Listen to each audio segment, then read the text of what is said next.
First Round Fantasy fans, I am your host Joseph, and welcome to the first edition of First Round Fantasy Hoops.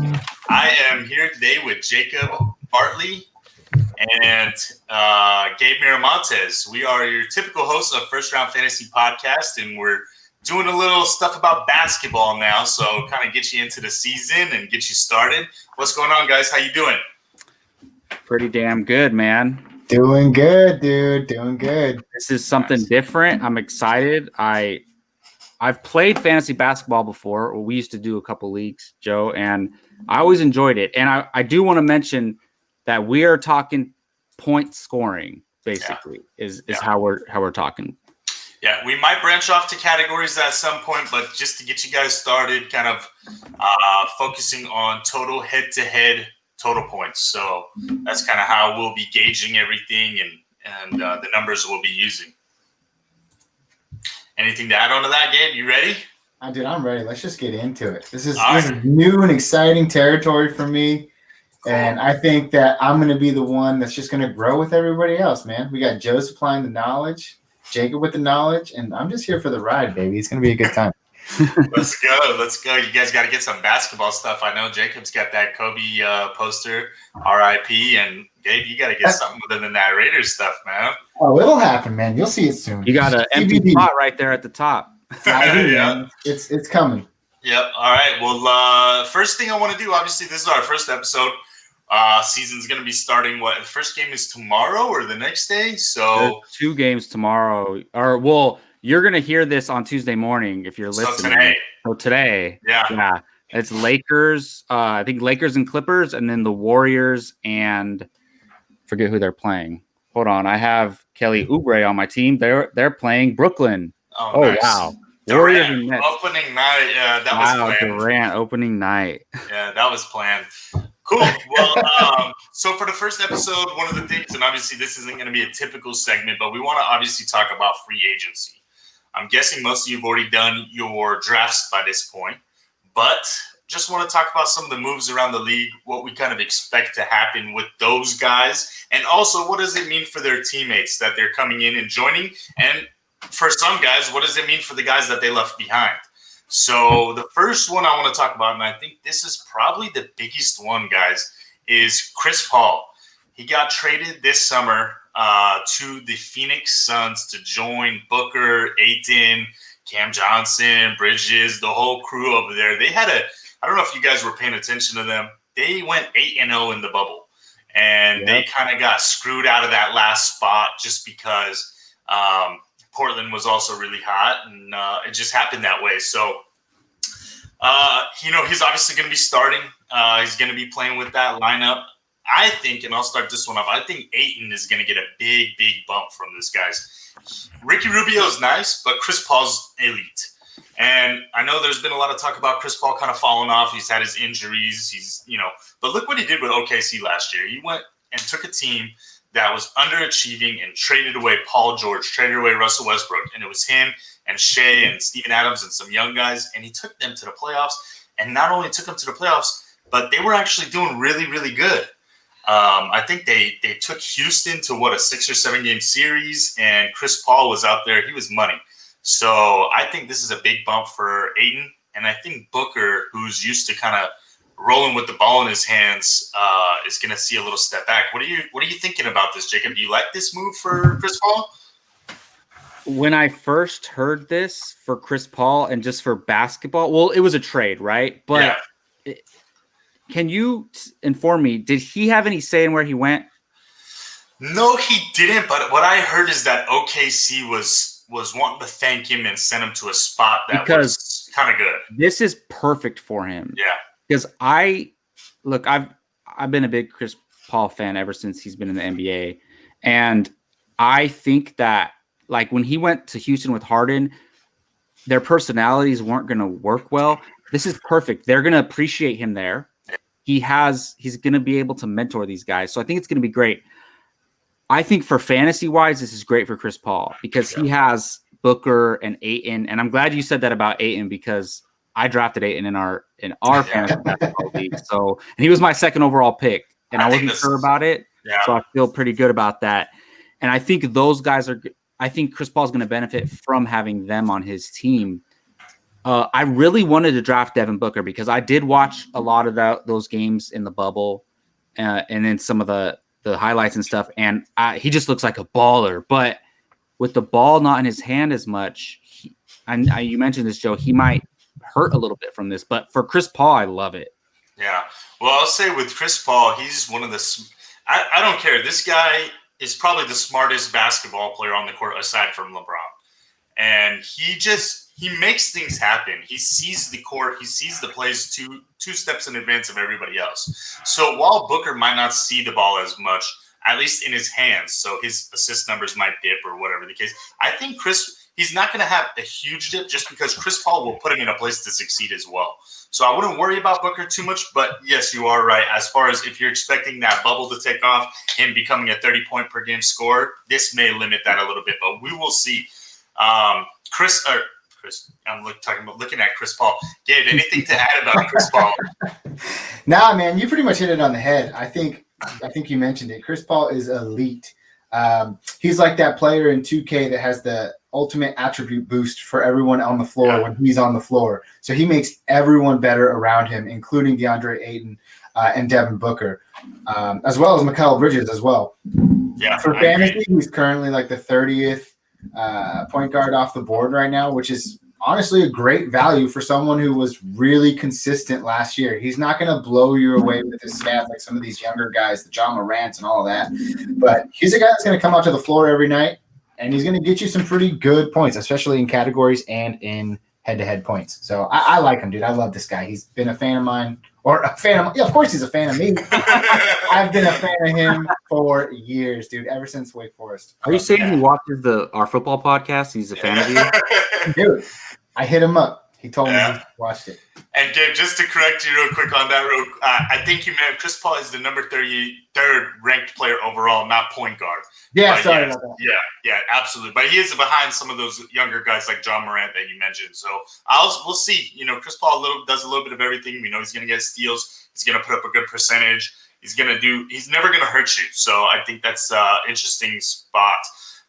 Okay, and I didn't put this in order, guys, so I'm just going to kind of go through what I think may be the next biggest ones. And the next one I want to talk about is Russell Westbrook getting moved for John Wall. So let's just kind of merge both those guys together and kind of talk about what do we think the impact is for Wall going to Houston, which we still don't really know what's going to happen with Harden. It's a lot of talks that he's going to get moved, maybe today, maybe tomorrow, who knows?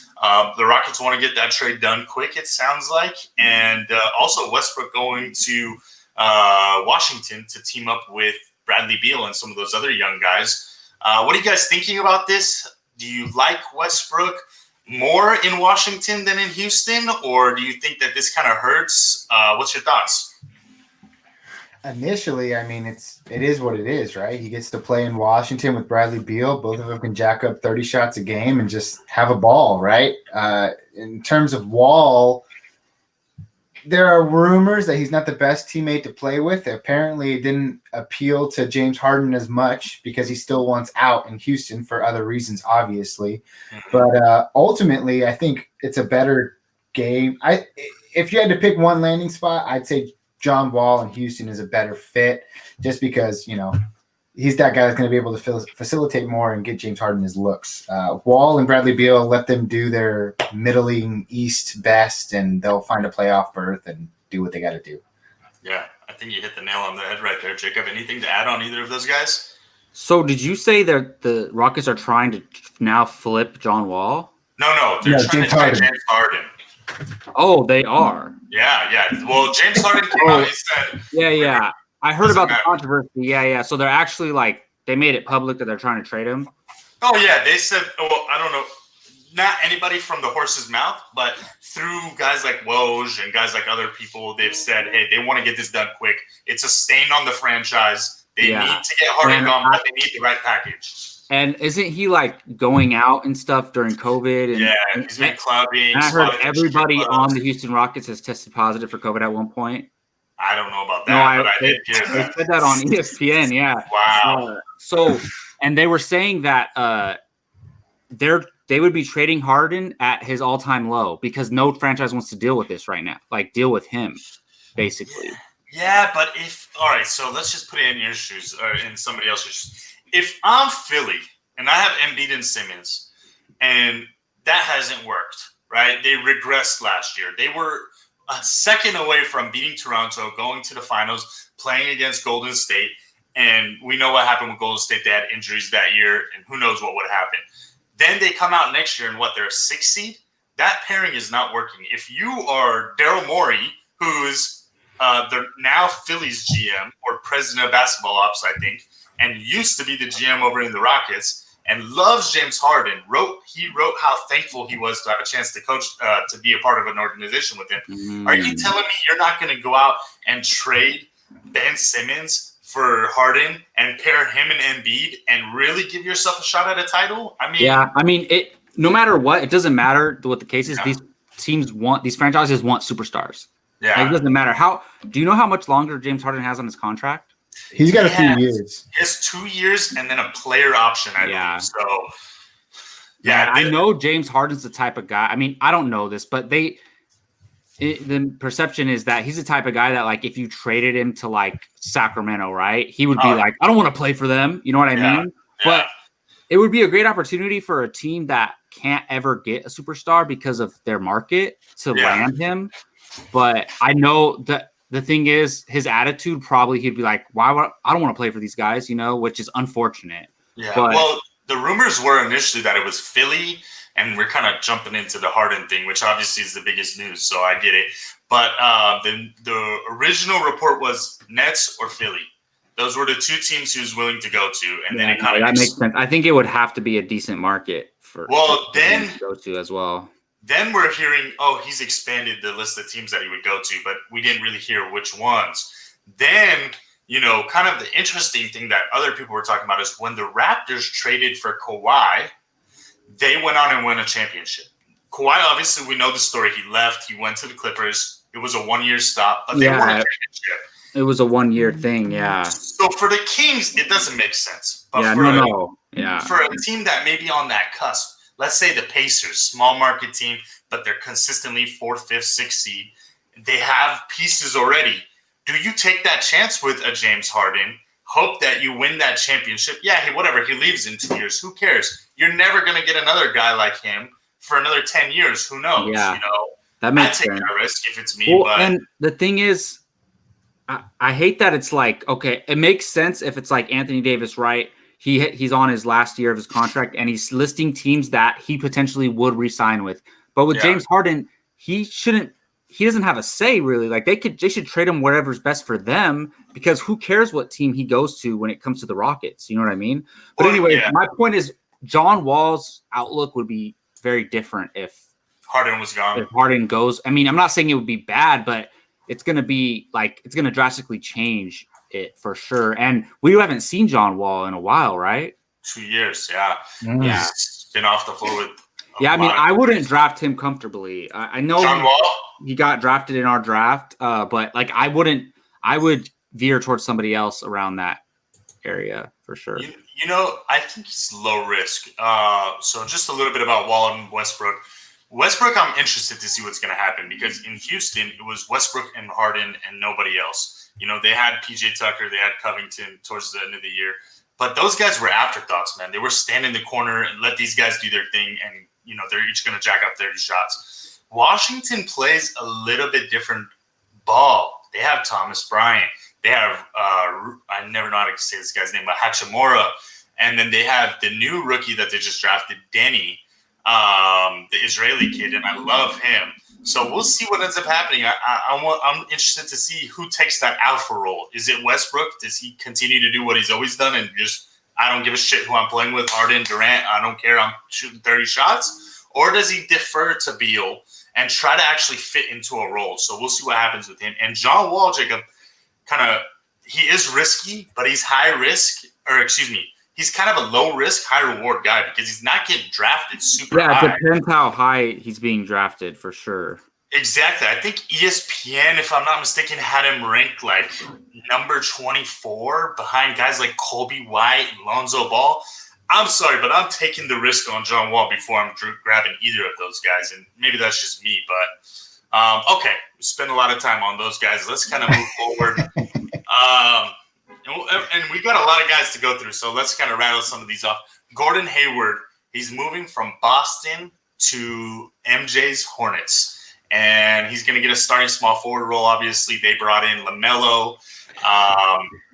What do you guys think about, kind of creating that space in Boston now for Brown and Tatum to have a couple more shots? And also Charlotte getting Gordon Hayward, who now, guys, he's kind of the clear-cut number one option. And I don't know if you remember before his injury when he was in Utah, he was a baller. Oh, yeah. So I don't know if he's the same Gordon Hayward, but he showed flashes that he could be. And I think this is him saying, I want a chance to be that guy again. So what's your guys' take on it? I've loved Gordon Hayward since Baylor. The dude's he's good. He's a great talent. It sucks with the injury back in where was it? Boston a few years ago. But he came back. He was pretty steadily getting better. You had mentioned that this creates a lot more opportunity for players like Jason Tatum. Obviously a rising superstar, probably is a superstar now. As far as, I don't know, man, over there in Charlotte, they paid him a lot of money, and it feels like he's got a lot of young characters around him. So I don't really know what this franchise is trying to do. Hey, you got to put trust in MJ, right? But it just feels a little awkward to me. Yeah. You draft LaMelo Ball, you have Gordon Hayward, and you pay him that. I think $128 million over 5 years. Oh no, 4 years, $120 million. He's getting paid $30 million a year. Oh my goodness, it's a lot. And like you said, he was great in Utah, but 2 years removed from that ankle injury, I think they're just paying him for what he was, not who he's about to be. And I don't know if he's going to be as great as the money says he will be. So I'm kind of worried about him, but the heart of me says I love Gordon Hayward and I want to take a chance on him. Yeah. So just kind of add on that. So I think what happened was, I was talking to my family about this when it happened, but Gordon Hayward was supposed to get paid $35 million this year, and he declines that contract. So he would have a player option. And I'm sitting there like, holy shit, dude, this guy just turned down $35 million coming off a major injury. Like, yeah, I get it. He's kind of back, but I'm thinking, okay, he has a promise from some team. They're going to pay him 4 years, $100 million, and whatever. It's $10 million less for this year, but the guaranteed money. But 4 years, $120 million. Yeah, that's crazy.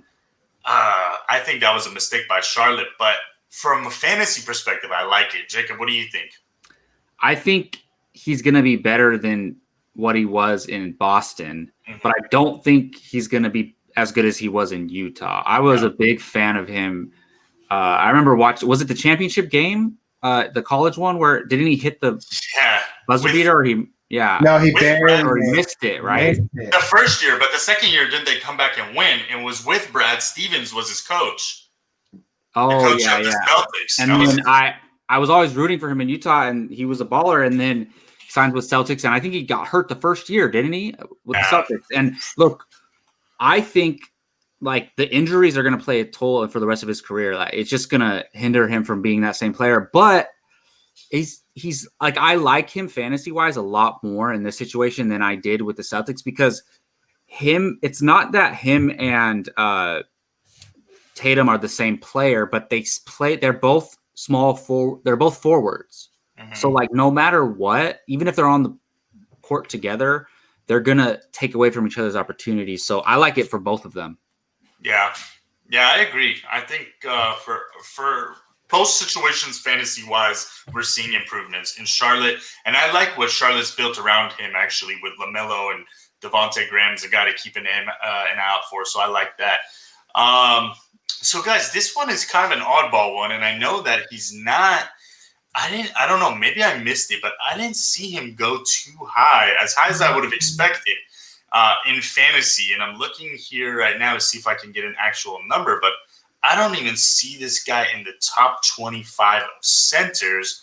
And I think this is also including guys who kind of flex that power forward center role. Yeah, he's listed as number 32, and that is Al Horford, getting moved from Philadelphia to OKC. And my thoughts on this, guys, is he was in Philly last year with Simmons, with Embiid, with Tobias, with Josh Richardson. It was an awful fit. Al Horford is still a good basketball player. He's still going to go out there and he's going to score 15. He's going to get you 8 rebounds. He's going to have some assists. He's going to get a block or a steal or whatever. And I'm seeing him behind guys like Kevin Love and Wendell Carter Jr. And I'm not sure how to feel about that because I think now actually that he's getting moved to OKC, and if we've kind of kept an eye on OKC, they're going to put him in a position to succeed. He's going to have kind of a Chris Paul last year where Houston had to pay to move Chris Paul. And then this year they go ahead and get a pick for him. OKC does. And I think we're going to see that same thing with Al Horford where he was marginalized in Philly playing next to Embiid where he never should have been as a power forward at 35 years old. That was an awful fit from the get-go. And now he's going to go to OKC. He's going to take that starting center role with a bunch of young dudes. He's going to be that veteran. I like him here, guys, a lot better than some of the guys listed above him. Like I said, Kevin Love, Wendell Carter Jr., maybe Thomas Bryant. What's your thoughts? I mean, I like it. Like you said, Oklahoma City doesn't have they have an obvious lack at the interior scoring skilled player positions. I mean, they have Steven Adams there, but he's not meant to be that. No, Steven Adams is gone now. He's my God, shows you how late we are to the party. Yeah, even better, they have a lack of options over there. Yeah, plug in Al Horford. I think he's going to have a fine season. I think he's going to play in a position he knows very well, kind of like you had mentioned, Joe. Not that uncomfortability of playing the power forward position. And he's going to succeed. So I do like it for those purposes. And I think he's going to be a great asset on your fantasy team as well. Yeah. Well, Gabe, kind of what you mentioned, OKC doesn't just have a lack at the big man. They lack everything. I mean, I don't know if you watched, but those guys just completely dismantled their team. Gallo gone. CP3 gone. Steven Adams gone. Everybody from that team last year is gone except Shea. And they didn't have a super high draft pick because they were good last year. So there's no obvious rookie coming in to kind of fill that gap. Jacob, what are you thinking? I do like it better for Al Horford on this team, but so when we were doing our draft, I saw him there and he was sitting there for a while and I stayed away from him because I don't know, he's a great player and I just wish he was playing with a contender, but the problem is he gets paid too much to join one of these teams that could use him to help win a championship. So it's never going to work. So I love your comparison to Chris Paul, where Chris Paul comes in, he's going to get all the playing time he needs to show that he's a great player still. I think the same exact thing is going to happen with Horford. And I honestly kind of regret going away from him in the draft because after considering it, I think he's going to have a decent fantasy year. Yeah, absolutely. That's a good point. And he is scary because you never know. When you're on a bad team like that, he still has a couple years left. We could see a situation where they're not going to risk injury with him, and they're just going to kind of slow play him into the season, especially in a COVID season like this. They're not trying to win. And like you said, his salary is very big. So we may see a situation where he kind of takes it slow, and then next year, as he's kind of going into that contract year, then they start to showcase him so they can move him at the deadline. But we'll see. It's going to be interesting. I like him a lot better here than Philly, though. That's for certain. And I like, and not to take away, I like Philly much better without him. What they did this offseason was a talent-wise, they went down. But fit-wise, their team is so much more primed for success now with Seth Curry there, with Danny Green there. Just guys that can just shoot the three, play defense, stay out of the way, let Ben Simmons and Embiid do their thing. So it's going to be exciting. And I kind of want to move on to the next segue with that, which is Josh Richardson. Philly trades him to Dallas for Seth Curry. And Dallas is getting a really good player, Josh Richardson, who, if you guys remember, in Miami before he went to Philly. So this guy was just kind of out of position in Philly as well. He's kind of meant to have the ball in his hands a little bit, to kind of be that second playmaker on a team. And I think on Dallas, he's going to get more of a shot at that than where in Philly, he was behind Embiid, he was behind Tobias, he was behind Simmons, and obviously that Horford. He was in the Jimmy Butler trade, right? Yeah, so he was the main piece in that trade. And then now he's in Dallas, and I get it, there's Luka, there's KP. But Porzingis is not going to be ready until January? They said maybe late January. With a guy like that, when you're Dallas, if you're doing well, you might slow play it, not bring him back till February. So Josh Richardson's going to have a clear role, I think, as that number 2 guy in Dallas behind Luka to start the season, and I love him there. What do you guys think?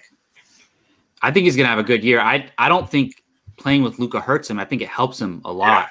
Because look, Luka's going to get his 30 points a game, but he's also going to pass. And if you see, he looks for guys, and I think Richardson is going to have a decent year. And it could be a situation also where if they can have him in the game as the primary ball handler and scorer when Luka's on the bench too. So I think it'll go well for him either way. That's a good point. I like that. Gabe, thoughts on Josh Richardson? Not too much. I think it's a good fit, especially for fantasy. Yeah, I'm with you. Well, we'll move on. So the next thing I want to talk about is the front court duo in Houston, and that is Christian Wood and DeMarcus Cousins. And I'm going to be honest, guys. I'm a little bit upset that James Harden wants out, because when I saw this team come together, the first thing that came to my mind was John Wall and DeMarcus Cousins. If you remember, they were best friends in college. Yeah, that's right, at Kentucky. And there was always talks about are the Kings going to go and get John Wall? Is Washington going to go and get DeMarcus? And they finally get to meet up 10 years later, injuries and everything in Houston. And listen, guys, they're not the same players that they were when they first got drafted. We know that. They both dealt with major injuries. But goddamn, that's going to be fun to watch those two play together just because they're best friends. And I I shouldn't say, but I watched Cousins as I was older. I'm a Kings fan, obviously, as you guys can see. And I'm excited to see them play together. And Christian Wood's another one of those guys. I took him in the 4th round, guys. I think he has monster potential. He came out in one of those preseason games and dropped like 28 points. He can shoot the 3. He can cut. He can play back to the basket. He can really do everything. He's a little undersized and skinny to play center, but he could do 4 or 5. And on a team with John Wall, if Harden stays even for a quarter of the season, he's going to feed him. Any thoughts on these guys? Yeah, I mean, I don't want to elaborate too much on DeMarcus Cousins because I totally agree with you. But hey, you can't let the wheels fall off just yet with that man, DeMarcus Cousins. So we'll be talking about him a little bit later. But Jacob, I'll let you take a stab at it. Man, I pray that DeMarcus Cousins stays healthy. I want that guy to succeed so much. Like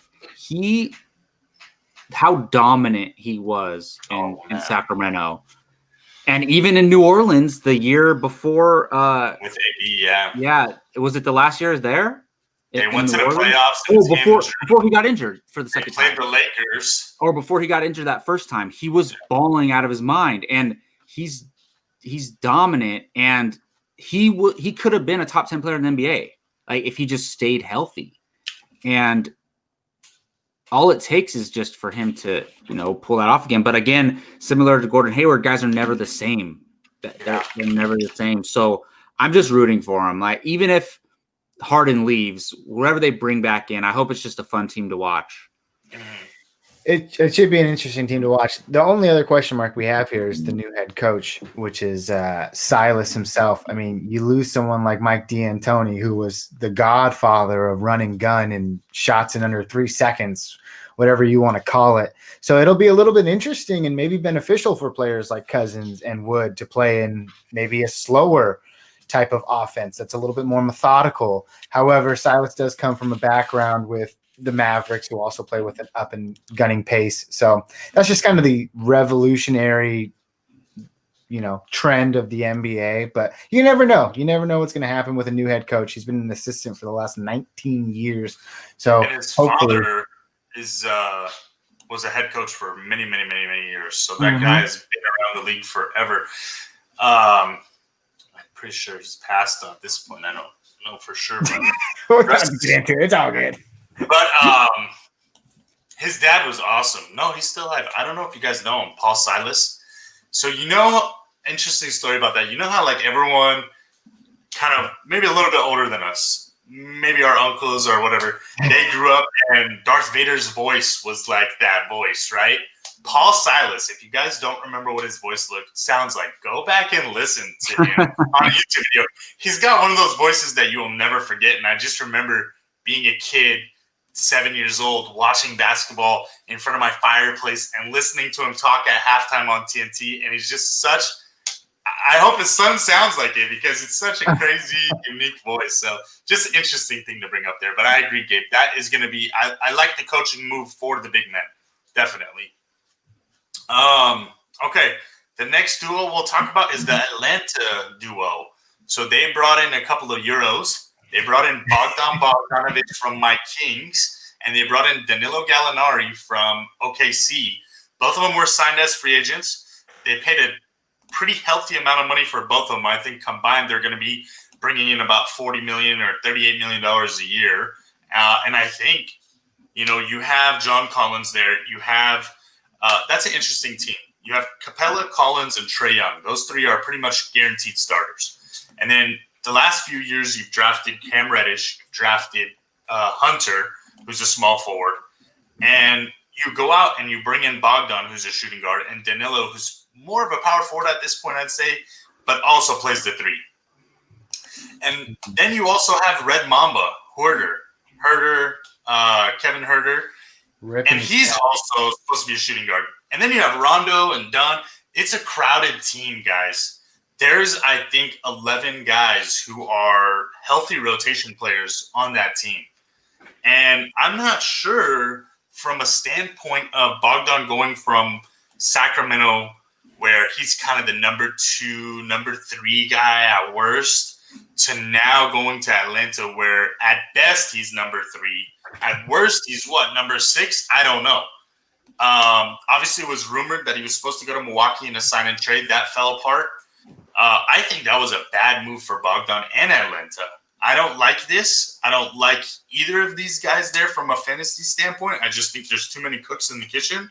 I hope that Atlanta makes a trade at some point and kind of consolidates the roster, because right now it just looks kind of messy. I'm not sure I trust anybody there other than those first 3 that I mentioned. What are you guys thinking? Yeah, I have to agree with you. I loved Kevin H. I'll say H because I don't know how to pronounce his last name either. But no, man, I loved him last year, and he just didn't have that start that you would like to see in his sophomore season. So it was a little bit unfortunate. And then they bring in Bogdan, and it just makes his outlook that much bleaker. So I feel bad for the kid. But who knows? Injuries arise, and there might be a chance for him to rise again. As far as Bogdan is concerned, I'm not too sure. And then John Collins, we were just talking about this right before we started recording. And, they came out and announced that they were unwilling to reach an agreement, essentially, on his new contract. So, I don't know, with 3 guys there, that's a crowded – that becomes – John Collins was the guy last year in Atlanta. Now he's got Clint Capella, shot blocker aficionado, and Gallinari. And I just think that presents a couple of different opportunities that could bode not so well for John Collins. I mean, Clint Capella guarding the rim takes away from John Collins at the rim. It's just you're going to see slightly different categories that take a hit in John Collins' range. But, hopefully he could step it up on the offensive end of the floor, and that's where he thrived last year as well. So. Yeah, and I think one of the things I was excited to see was John Collins play a little bit of center this year, just because you do that little 5 out and you let Trae Young kind of run the team, and John Collins maybe gets some more at the rim opportunity, like you mentioned with Capella there, is going to kind of clog the paint. But then they go out and draft, and I can't say his name either. They go out and draft, and I've heard some people say he's got a nickname. I can't remember what it is. But they went out and drafted a power forward center, to also kind of take up the paint. So now not only do you have Collins, you have Gallinari, you have the new rookie, and then you also have Capella. So it's going to be a kind of a clogged paint. And you're right, Collins could hurt a little bit from that. I thought when they got Gallinari that it might be, if you could get both those guys on the floor, Gallinari presents a good matchup stretching the floor for Collins. What are you thinking, Jacob, about the 2 new Euros over in Atlanta? Man, so this is interesting because I don't think Atlanta had to add both of these guys in order to, propel their team to the next level. And I really like Trae Young. I think I wanted to draft him as well. I didn't get an opportunity to, but I just think he's the guy you want there. I think no matter what, he's still going to be I don't think he's affected as much as everybody else is by this. But so I think everybody takes a dip, except Trae Young, maybe. I mean, I don't know. Do you think he's hurt at all by these moves? Not Trae Young. I mean, listen, they brought in Rondo, but Rondo and Chris Dunn. But listen, neither of those guys are a threat to Trae Young's minutes. He's not that. At all, yeah. He's the franchise. You build around him. You traded Luka to get him. So that means that you must – no, seriously, when you move Luka – I mean, the Kings are in the same position, guys. When you're the Suns, you're the Kings, and you're Atlanta. And you're sitting there and you have Aiden Bagley and Trae Young, and you passed on Doncic for those three guys. It has to work. There is no ifs, ands, or buts. That has to work. So we're going to see Trae Young eat early and often. And I think you're right. There's just too many other cooks. Dude, Dunn, Rondo, Kevin Red Mamba H, as we'll call him on the show, Reddish, Hunter, Bogdan, Danilo, Collins, the new rookie, Capella. I don't like it. 10 guys aside from Trae Young, just too much. So I think that hurts all of them. So this is kind of an interesting one, guys, and I just want to touch on him real quick. Kelly Oubre Jr. Started out in Washington, did really good. Goes to Phoenix, did okay. But if you guys recall, he actually missed the entire bubble. And in that bubble, Phoenix killed it. So I think there was kind of an urgency for them from maybe a locker room standpoint that he just didn't fit. So let's get him out of here. He gets moved. I think it was to OKC in the Chris Paul trade, and then reflipped to the Warriors for their trade exception that they got from Andre Iguodala trade last year to Miami. So lots of moving pieces. But the last thing that ends up happening is Kelly Oubre in Golden State with no Klay Thompson. And I actually think Kelly Oubre can fill it up. And I don't like him necessarily as a basketball player. If I'm trying to win games, I just don't think he's that great because he has a lot of deficiencies too. And he's not the smartest player. No offense to him. But I think from a fantasy standpoint, if there's a guy on this team that has to step up the most to fill that Klay Thompson role, I don't trust Andrew Wiggins. I don't think Draymond Green's a scorer. Wiseman's a rookie. I think you're looking at Kelly Oubre Jr. as a guy that may be able to average 20 points per game. What do you guys think? Do you know who drafted Kelly Oubre Jr. in our fantasy league? I'm guessing you. I did, and that's exactly why is everything that you said. Yeah. I think I did a little bit of studying before our draft, and I had heard that with Klay out that he was going to arguably be the second scorer next to Steph. And look, Steph's going to get his, but as we have seen, there's room for multiple mouths to feed in that offense. So I don't know if he's going to be a great fantasy option for the next 5 years, but this season, I think he's going to be a great fantasy option for our purposes, which is to score points. And I don't know, Joe, I mean, you would know more about this, but is he a guy who shoots a lot and misses and just gets a lot of points due to volume, or is he pretty efficient with his shooting percentage? So, I mean, we'll see. Obviously what I want to say is, okay, so he's been okay from three. He's not been great. He shoots about 5 a game, and he's averaging on a career 33%. So it's not really It's kind of a Marcus Smart, to be honest. So maybe a little bit better. But here's the thing, guys. We've seen historically guys go to Golden State and play with Steph and get a lot of wide open threes because he draws the attention. So it wouldn't be crazy to all of a sudden see his shooting percentage, and he had a career shooting year last year in Phoenix, but to see his shooting percentage maybe bump up to that 38% range, 37, because Steph and even Draymond to a lesser extent, Draymond's a very good passer, are going to take some attention. So when you have a guy like Oubre, who we know he can score 18 points, 19 points a game, That's what we want to see. Can he take the jump in efficiency? Because if he can do that, then he's a great fantasy option. He gets you rebounds, he gets you steals, he's gonna shoot threes for you. It's all about the efficiency for him. So that's a great point, Jacob. Yeah, if I had to add my 2 cents in, I mean, I agree with all of you guys. And I think him being a third, kind of like that third option, you got Curry, then probably Wiggins, and then it'll facilitate through Oubre.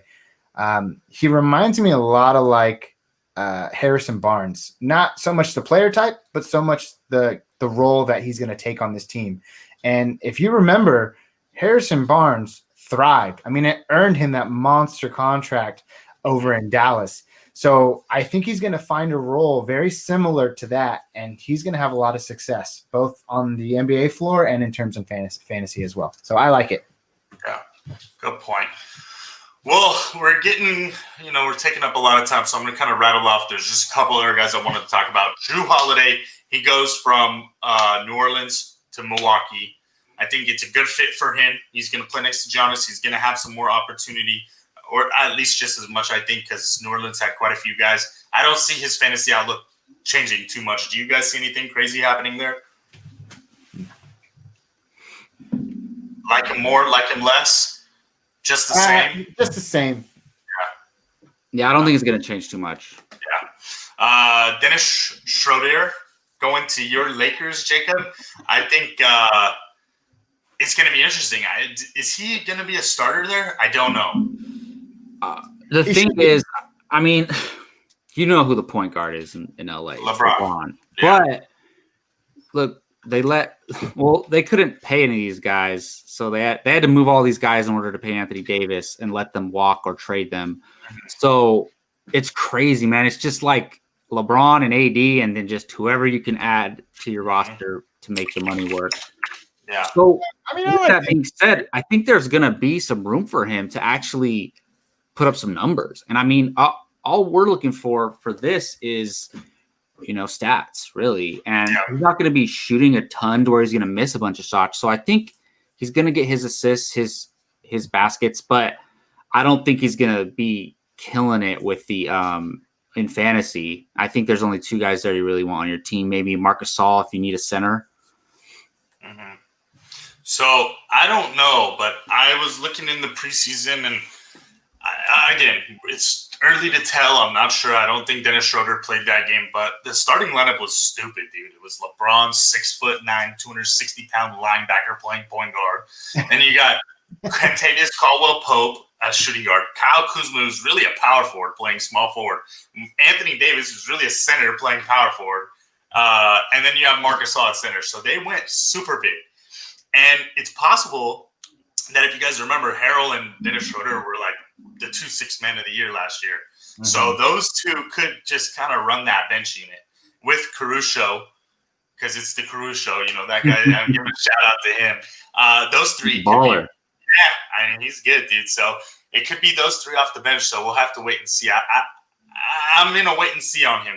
Again, like you said, it's LeBron, AD. We'll see what pans out with the rest of those guys. Steven Adams goes from OKC to the Pelicans. I don't think that changes his outlook too much. He's going to get you 10 and 10 every game, no matter what. Harrell goes to the Lakers, which we kind of just touched on for a minute. He's a 6-man guy. He's going to put up his stats. I think he's pretty safe as far as a guy that's going to come off the bench and get you guys 15 and 10. And Ibaka goes to the Clippers from Toronto to play with the fun guy again, Kawhi Leonard. Last time they played together, they won a championship. So anything to add on any of those guys that I just mentioned? Oh, man, you got it. You're good. Okay. You're killing it. Cool. Next thing I want to do is I want to talk about the rookies. And we don't have to talk about all these guys, just kind of their outlook, their impact, which ones kind of fell into the best spots. And the first one I want to talk about, which may be a little bit of a homer talk, but it's Halliburton. And this kid comes in, and guys, I was so excited to get him. I had 2 guys on my draft board. I'm sitting there, I'm like, shit, the Kings are at number 12. We're not going to get a real game changer. I hope somebody falls. And the 2 guys I wanted was Halliburton and Denny, that Israeli kid. And Halliburton, I'm watching, I'm like, holy shit, I'm texting my brother. it's like pick 6. I'm all, dude, Detroit didn't take Halliburton. Or pick 7, I think. I'm all, they were rumored to want a point guard. We'll see what happens. Then we get to pick 10. Phoenix is up. I'm all, dude, Phoenix just got Chris Paul. They're not getting a point guard. And then the Spurs. I'm all, the Spurs they have DeJounte Murray they just paid last year. They still have Derek White. They have Lonnie Walker. Well, they're not paying a point. They're not going to draft a point guard. So I heard some rumors that this kid, and who knows, because as a Sacramento fan, you want to believe everything you hear. But I heard that he intentionally told teams not to pick him. And they were talking about this on The Ringer, I think, because he wanted to go to Sacramento because he said, I like my fit with De'Aaron Fox. Now, I don't know if that's true, but I love Halliburton there. And I think it's a matter of time before Buddy Hield either takes that bench role or he's shipped out. So I like him this year. I think there's some talks that he was tied with the favorite to win Rookie of the Year in the early polling. So I think he's going to come in. He's going to do a little bit of everything. He's going to shoot threes. He's going to get you some assists. He's going to score some points. He's going to even get rebounds. I mean, go look at what he did in the preseason games that he played. He does a lot of everything. So anything that you guys can add to that, obviously he's going to be coming off the bench to start, but I think we will see 20, 25 minutes at least to start and probably work his way up to about 30 minutes a game. Yeah, I like his defensive prowess as well. You were a guy that had hyped him up so much. I hadn't even heard about him just a few weeks ago, and you were so hot on him on draft night. Went back, watched some game film, and then I've watched a few preseason games as well. I love him, man. He's jumping passing lanes with those long-ass arms like nobody's business, dude. He's good for a few steals. And in our league, if you didn't know by now, leagues are 2 points. Steals are 2 points per. So they're very prized, all right? Yeah. Get a bonus for him. I think he's going to be good on the defensive end, and he's a perfect backcourt mate for De'Aaron Fox. It's just a matter of how long are you willing to wait before he rises to that opportunity, because that's just the only thing I can think of right now. But it might be soon. Yeah. You know who he kind of reminds me of? Shai Gilgeous-Alexander. They are not they're not the biggest guys, right? They're like 6'5", 6'6". They're actually really skinny. But they're long, dude. Tyrese Halliburton, I think I read something about it. He's like 6'6". The guy has a 7-foot plus wingspan. That's insane. So, like you said, getting in those passing lanes with those long arms, that's kind of what we've seen from Shai. He's quick. He's fast. He gets steals. He kind of gets out there. Now, Shai really took off his second year when he got to OKC, had a little bit more opportunity. But I think Tyrese has a similar outlook and may even have a better chance to do better than Shai did his rookie season, because I think he has more opportunity in Sacramento than Shai had his rookie year in Los Angeles. I agree. So is he a shooting guard? So he's kind of a combo guard. So one of the other rumors I heard was that they didn't love him early in the draft because they don't see him as a true point guard. Yeah. So, but there is a lot of talk that, listen, he can play point guard, but probably his best position long-term is going to be shooting guard. Yeah, and we've seen this in the NBA where they have two guys that are kind of point guards, but one of them runs the show. And so I think it could work. I mean, I don't think it's going to have immediate fantasy impact right away. Yeah. And I mean, I think mostly like you Kings fans are going to draft him just because to have him on their team. But I think, you know, maybe later this year he could emerge or going forward after that. Yeah. Yeah, it's probably true. I drafted him with the second to last pick in the draft. Yeah, exactly. Yeah. And it was kind of like, dude, it's so stacked on the, there's so many guys I like on the waiver that whatever. I'm going to just take him and see how he does the first couple of games because we don't know. We're not really sure what his role is going to look like. I'm hoping that Luke Walton gets the hell out of the way and lets the young guys play this year. But we'll see. Last year, he had Corey Joseph playing 28 minutes a game. And if he does that again, then the opportunity for Halliburton is going to be limited. So we will see. So the top pick in the draft was Anthony Edwards. And the buzz on him is shooting guard, high octane, can score a lot, can fill up a lot of buckets. But, guys, I don't know how much you paid attention to the draft this year. He wasn't like a hands-down Ben Simmons, Anthony Davis, Zion. It wasn't going into the draft like Anthony Davis is a can't-miss product or Anthony Edwards is a can't-miss prospect. Well, and even LaMelo Ball was supposed to go number one. It could have, yeah. So when it's a question, it's not a surefire like Zion type player. Yeah, It was Wiseman, Edwards, Ball. All three of those guys were kind of talk of the town. So, I mean, listen, guys, fantasy-wise, I'm wait and see on this guy. I think he actually made it through our draft and nobody took him. And listen, I don't know if he's going to start or not in Minnesota. We'll see what the hell they're doing over there because I don't know if you guys paid attention, but they went out and traded back for Ricky Rubio. They signed Malik Beasley to a long-term contract, 4 years. They have D'Angelo Russell. Yeah, and interesting. Last year, they drafted Jarrett Culver with the number 6 overall pick, and apparently the management still believes he's a star, and they wouldn't get rid of him for anything less than a top-tier guy. So that's 5 guys that are best suited at 1 or 2. Yeah, do they have a big man? I mean, Towns, but could Towns and Wiseman have played together, or do you think that wouldn't work? I don't know. I didn't watch enough on Wiseman. My understanding is that he could have fit in that, and I might be wrong here, but I thought I heard some rumors that he didn't want to play there, that he wanted to be the star of the show at the big man spot, and he didn't want to play next to Who doesn't want to go to Golden State coming in as a rookie, you know? It's rare. It's just because they were injured and they ended up with a bad record. And yeah, that's very true. I mean, so for Anthony Edwards, we'll wait and see. Like I said, he didn't light up in the preseason, and the number 1 overall pick, you want to see him light it up. I think this is kind of the first-round pick that has the most bust potential since Anthony Bennett, if you guys remember that. What happened to that guy? What was that? That was a shit draft, though, to be honest. Like, the rumored number 1 pick was Nerlens Noel. So it wasn't like they missed a huge, money guy. But that was a shit draft. I mean, so we'll see what happens with Anthony Edwards. I want to see if one of these guys can play the 3 because that'll open up more opportunities for everyone. Because I think Ricky Rubio is going to play 20, 25 minutes. You don't go out and trade for him if he's not. And D'Angelo Russell, we know he's the team, so he's going to play 30. So we'll see. Maybe they play very small ball and kind of do a 3 guards at all time, and it'll open it up for all of them.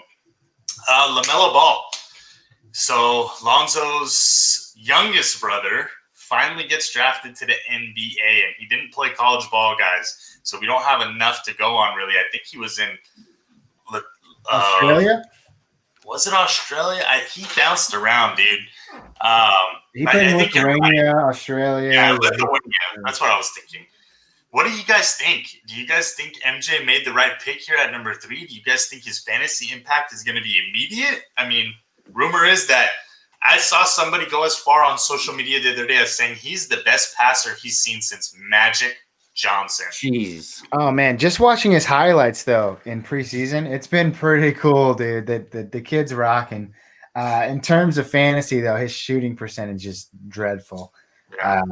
He's got to improve on that, and that's a strong indicator of your performance in fantasy. So I don't think he's going to be too relevant early on. But in terms of just wanting to watch him play, yeah, because he's going to give you a highlight, flashy pass at least once a quarter. So I'm excited to see that. Yeah, absolutely. I think that's where he's got such a feel for the game. I love it. Give you the most production is assists, to be honest, and especially, I don't know, if you're playing categories. It's still the same. Assists give you points in total points too. So, I mean, I think he's a flyer. He's not somebody who's going to help you, kill it out the gate. Yeah, we'll see. I mean, sorry, go ahead. I'm going to say, why don't you just give us your thoughts real quick on these last couple rookies, if you have any major thoughts? Yeah. So I was going to kind of just skip through the rest of these guys, to be honest. We don't even need to unless there's somebody who thinks worth mentioning. Listen, maybe Hayes, Patrick Williams from the Bulls, but he's not in a spot to really put up points and stats, so we'll see. Denny with Westbrook getting there, I don't really love him as far as fantasy-wise. Toppin, maybe. Keep an eye on Toppin. If they trade Randall or something happens to Randall, he could be one of those guys. And he's actually listed as a 3-4, which I really like, because if I can get a power forward in my small forward spot and he's going to get me 8 rebounds, I love that. Let's talk about sleepers and busts, guys. So I've got some sleepers. I'm going to just list one, and then I'll pass it around, and you guys can list one. Marvin Bagley. And listen, guys, maybe I'm a Kings homer. Maybe it's whatever you want to call it. Listen, this guy is fucking money. And I'm going to say it, dude. He is money. When he played his first year and he was healthy, if you go back and look at the numbers, at the end of the season for the last 20 games, he was putting up 17 and 10. And he does it on decent percentage. It's not great, but it's not bad. It's not 45%. It's about 50%.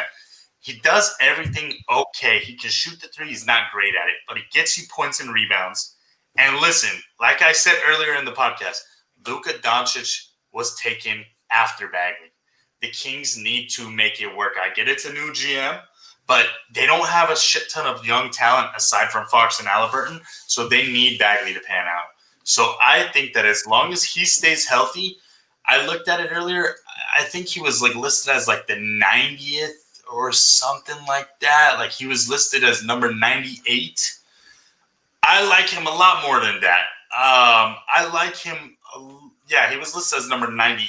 If he stays healthy, I see him as maybe a top 60 guy. So as far as my sleepers, it's all depending on health for Bagley. If he gets injured, it kills you. But at number 98 as this kind of pre-ranking, that's what, a 9th, 10th pick, 10th round pick, 9th pick. You take him. I think so, easily. Mm-hmm. What do you guys have for sleepers?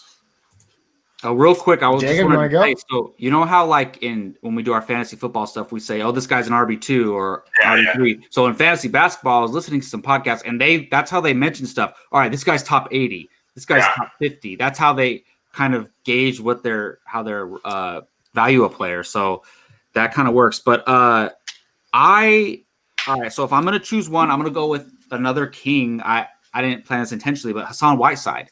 And maybe our picks are contradicting each other, but this guy has been a fantasy savior in past seasons. And because look, with centers, you want rebounds, you want blocks.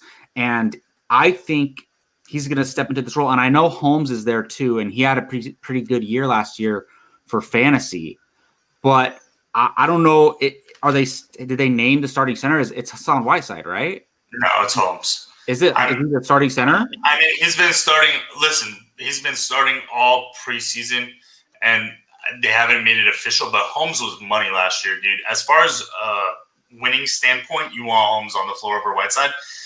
Maybe that'll change as the season goes on because Whiteside does present some other stuff. But I think it bodes better for Whiteside because I don't think you want him on the floor with Bagley as much. I think you want him on the floor with Bielitsa.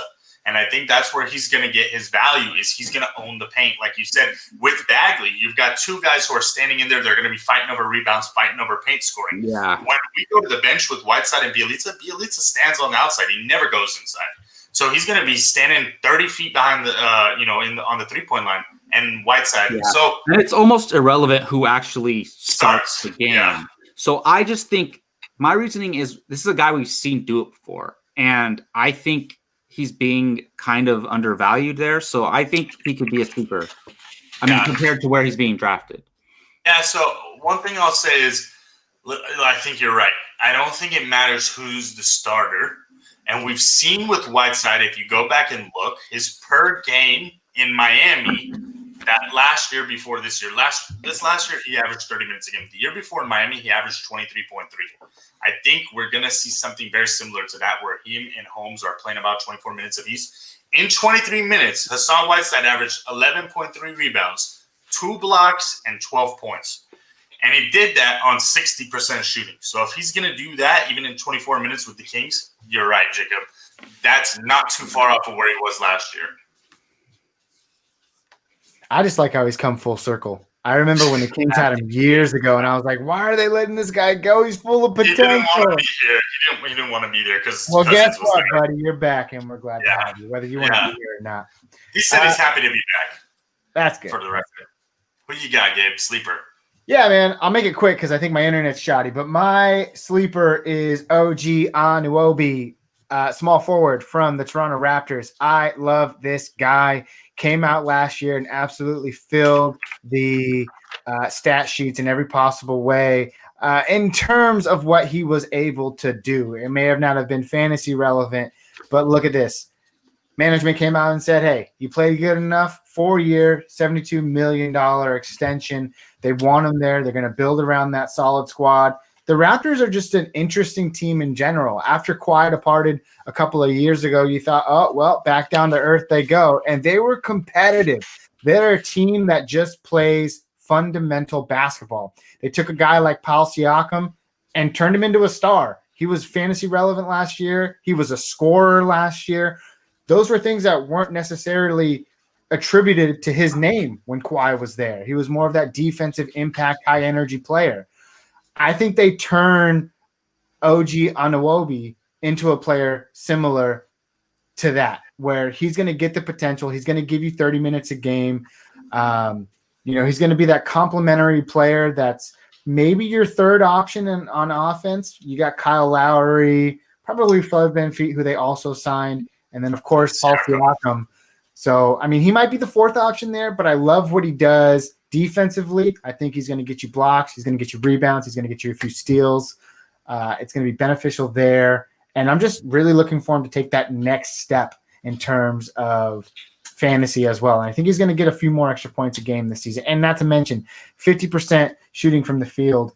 Anytime you have someone over 50%, you got to love it. So I expect bigger things. He's going in the probably later 8th round right now in fantasy drafts. I love him there. I think he's a steal. I think he's got breakout potential. OG Anunoby. Sorry if I'm butchering your last name. That is my sleeper pick. I think it's Anunoby, but yes, he's awesome, dude. And I agree. I saw the contract today, 4 years, $72 million, and I said, you know what? That's an underpay for a guy that good. I like it. I would much rather have him than Harrison Barnes. When the Kings drafted Justin Jackson, that bum. I'm sorry, he's a really good guy. I follow him on social media, dude. He's a man of faith. He's a downright good dude. He has a wife. I like him as a person. I wanted OG. I was like, dude, this kid is dripping with potential. How the hell do you not draft him when he was 20 years old and Justin Jackson was what we knew he was, a 22-year-old out of UNC. So that kind of pissed me off. I like Anunoby, Gabe, and I think you're right. And I'm excited also. I want to see if they do. They lost both their centers. They lost. Yeah, Aaron Baines over there now. They got Baines and they got Alex Len. But I want to see if Siakam's going to play some at the 5 and Anunoby's going to play some at the 4. And I think that may improve both of them on a fantasy level, just a little bit more opportunity, a little bit more rebounds. So we'll see. Smaller lineups, man. They're more and more prevalent in today's NBA, so it's definitely a possibility. Absolutely. I'm going to just reel off a couple other sleepers, but I'm not going to get into them. Brandon Clark, I like him. If you can get him late, I think he's going to do well in Memphis.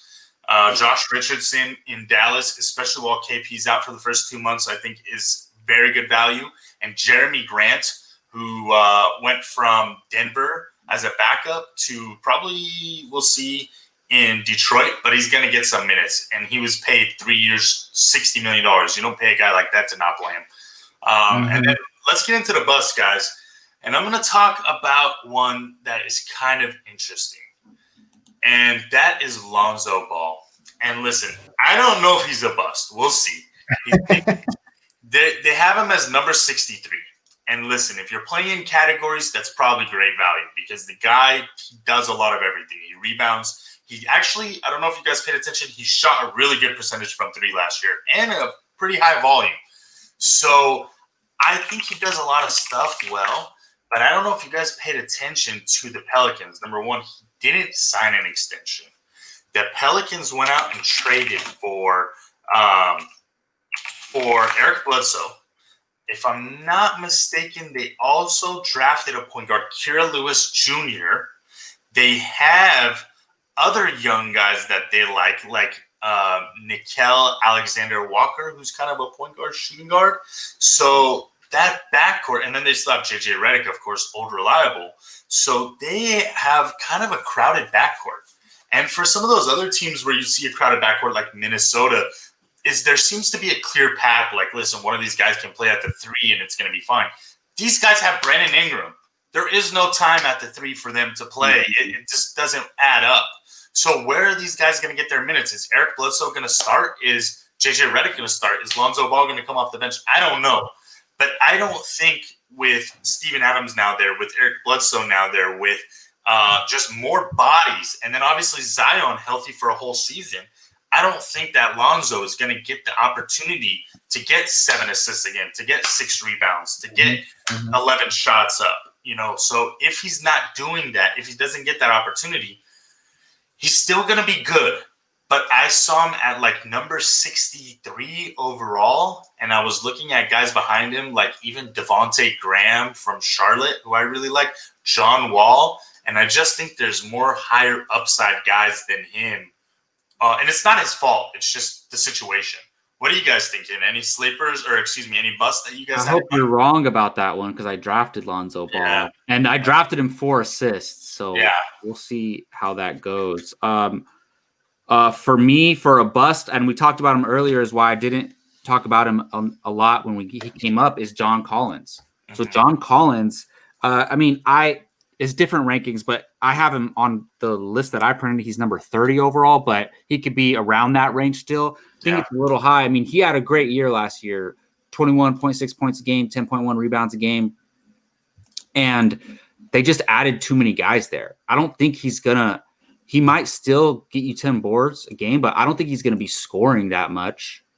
And I think he's a fantastic player. He's a great player, but I just don't think he's going to repeat what he did last year. And I think he's being ranked purely on last year, and those free agents coming in aren't being considered enough. Yeah, that's a good point. And one other thing to mention is that Clint Capella, who they traded for from the Rockets last year, never suited up for even a single game in Atlanta. So their centers were Dwayne Dedman, I think, was filling in at center. So John Collins had a ton of opportunity. Well, so you almost have to look at Clint Capella like he's another free agent acquisition because he wasn't there last year. So they're adding pretty much 3 new bodies to that front court in Gallinari, in Capella, and Double O is what I call him, which is their rookie. So I think you might be right. We'll see, Jacob. He's young. He's got a ton of potential and skill. So we'll see if Atlanta goes out of their way to make sure that he succeeds. So we will see. Gabe, who do you got? Hey, I'm just going to piggyback off of you, Joe. Lonzo Ball, he was one of mine as well. I think the upside is there, but the moves don't indicate that, and that's what worries me the most about Lonzo Ball. And I can't think of anybody else off the top of my head. Yeah. Okay, just a couple other guys that I'm a little bit worried about. Karis LeVert. In Brooklyn, you've got Irving coming back. You've got Durant there. Listen, if he gets traded to Houston, I love it, but we'll see. Kobe White, TJ Warren, Depot's back for a whole year. Brogdon's healthy. Sabonis, I don't know. We'll see. And then Kobe White, obviously, they got a lot of guys in Chicago. The last thing I just want to talk about to end the show, guys, because it is the topic of discussion. We already talked about it a little bit, but James Harden. And from a fantasy perspective, the teams that have been mostly rumored to be going after him are the 76ers, the Brooklyn Nets. I've heard Miami's in the mix a little bit, and I've also heard the Toronto Raptors could put together a package for him. Is there a specific team, maybe one I didn't mention, but a realistic specific team that you guys want to see him get traded to, that you think would be good for fantasy? Man, the only thing is it's going to be good for him. I mean, that's the only thing we're looking at, right? Because wherever he goes, the players still there are going to be hurt fantasy-wise. And you can take that into account, too. When we talk football, we say, hey, this guy showed up. Kareem Hunt's there. Now Chubb kind of takes a step back. We talk about that. So include whatever. Do you have a team off the top of your head, Gabe? You got me beat there. I mean, I like the 76ers fit. I mean, if they exchange him for Ben Simmons, like what's been talked about.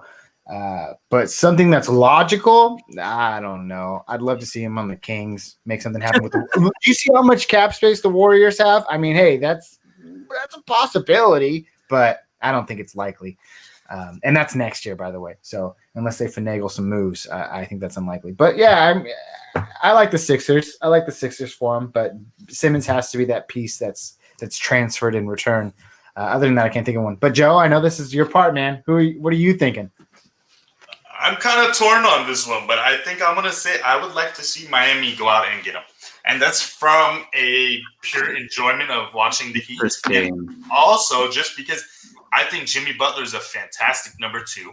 That's a great fit, yeah. Bam is a fantastic number 3, but they don't have a number 1. As far as fantasy-wise, we don't want to see him in Brooklyn, right? That's just no. I mean, fantasy-wise, send him to New York and then get RJ Barrett back in Houston. Yeah. He'll average 50 over there. Exactly. But that's the best fantasy-wise. Yeah. But I would love to see him in Miami, man, with like Hero and Duncan Robinson maybe going. That's more realistic because he's going to go – a contender is going to trade for him. Yeah, absolutely. And that's kind of what I'm thinking is, listen, we're going to talk realistic. And listen, Hero and Robinson are actually great fits in Houston because I would love to see Tyler Hero kind of step up and become the man and maybe improve his fantasy value. So I like the fit for both. You get John Wall, Hero, Duncan Robinson. You have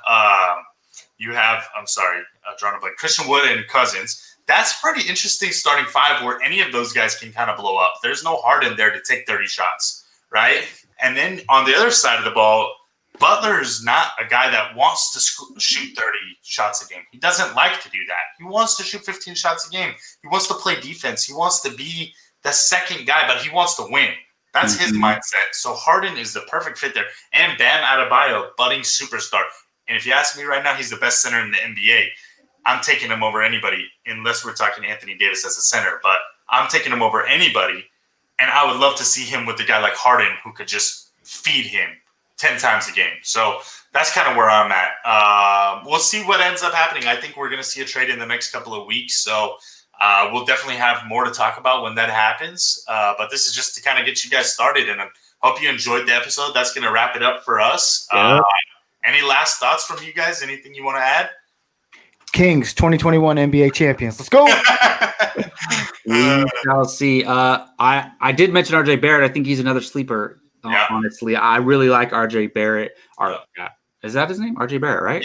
Yeah. Awesome. But I think this format of this show was just because it's our first episode to talk about the free agents and the rookies. But going forward, it's going to be kind of similar to our fantasy football podcast where we're talking about who do you want to pick up, who performed well, who busted this week. So should be fun.